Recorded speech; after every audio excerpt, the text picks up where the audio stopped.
আমরা কি চোর ডাকাতের হাত থেকে টাকা রক্ষা করতে পারবো কি? অন্তত এটিএম, সিডিএম, সিআরএম মেশিন থেকে আসলে সেটা কবে এবং কখন? অনলাইন পেমেন্টে প্রতারণা, জালিয়াতি ভরপুর। এর প্রতিরোধ বিষয়ে সরকারের কি পদক্ষেপ আছে? বিশেষ করে এটিএম, সিডিএম, সিআরএম মেশিনগুলিতে যেভাবে প্রতারণা হচ্ছে, সেটা ইভেন কি এটিএম, সিডিএম মেশিনগুলি তুলে নিয়ে যাওয়া হয়, চুরি করে নিয়ে যাওয়া হয়, ডাকাতি করে নেওয়া হয়।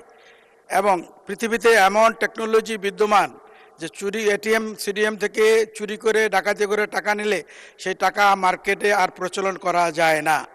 আমাদের দেশে সেই টেকনোলজি এখনো আসেনি।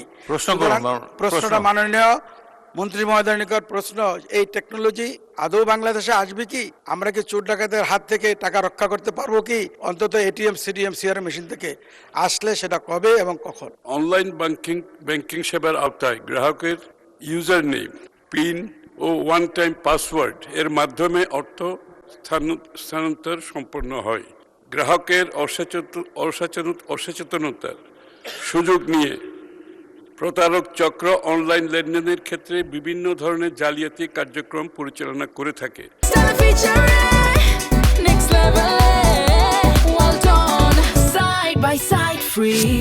বিশেষ করে one time password, OTP, pin বা অন্যান্য সংবেদনশীল তথ্য শেয়ার করার ফলে গ্রাহকের অর্থ আত্মসাতের ঝুঁকি তৈরি হয়।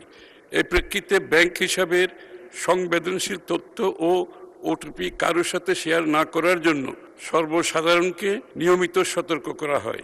বাংলাদেশ ব্যাংক ও অর্থ মন্ত্রণালয় আর্থিক সাক্ষরতা ও সচেতনতা প্রসারে নিরলসভাবে কাজ করে যাচ্ছে।